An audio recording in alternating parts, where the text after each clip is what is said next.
Le réchauffement climatique va vraiment nous obliger à l'action.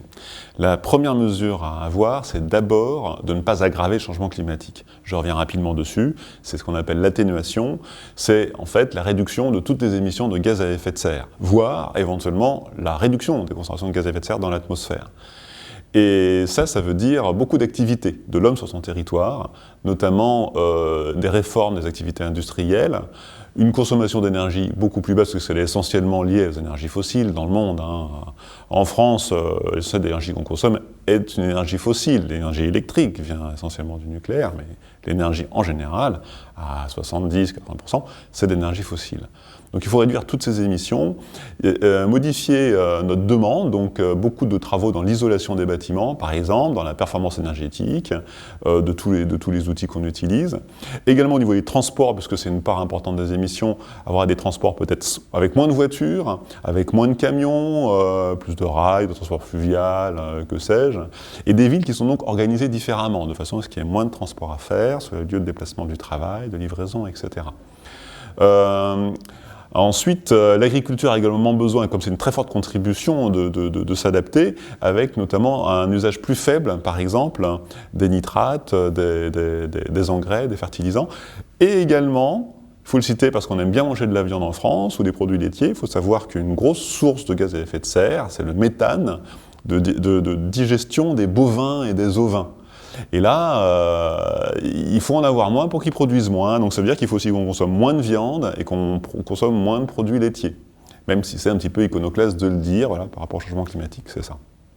Au niveau de l'adaptation, là, effectivement, il faudra être assez volontaire parce que les fortes températures vont vraiment impacter notre vie au quotidien. Donc, au niveau du bâti, sans doute qu'il faudra avoir des bâtiments qui seront mieux résistants au chaud, comme je l'ai dit, mais aussi plus aérés, de façon à avoir des échanges passifs.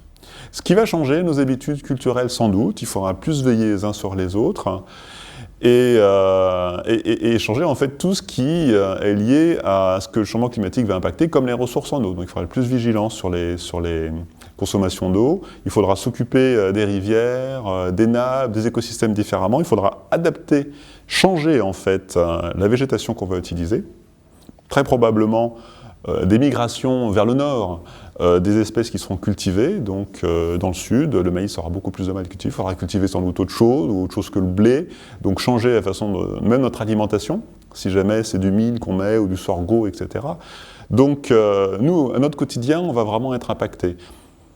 Il faut aussi comprendre que le changement climatique, en France, va nous toucher par ses effets à distance. Et là, par exemple, avec le changement climatique, il sera plus difficile, il y aura moins d'eau sur les continents, il sera plus difficile de faire pousser la nourriture. Ce qui veut dire que nous-mêmes, au niveau du marché, on sera touchés et incités à contribuer à l'alimentation mondiale, dans un contexte où ce sera plus cher, donc plus cher aussi pour nous. Ce qui veut dire que nous aurons cette solidarité internationale et ces marchés internationaux qui vont nous toucher. Et également, en termes géopolitiques, ça a déjà commencé, il y a déjà beaucoup de conflits liés à l'eau, des conflits influencés par le changement climatique, on se dit que ça commence à venir, probablement, aggravé en tout cas. Et ben voilà, donc les tensions géopolitiques seront vraiment très très fortes, parce qu'il y a une compétition internationale, déjà engagée sur les terres fertiles, les terres cultivables, les terres arrosées, avec une stratégie internationale, ce qui fait que cet accès aux ressources de la Terre va accentuer les tensions, et nous allons avoir par ricochet de ces conflits des grosses tensions, sur les ressources d'une part, et aussi à travers la migration. Donc il faut aussi se préparer à ça, être prêt à accueillir les nouveaux migrants et à renforcer cette solidarité chez nous et à l'extérieur.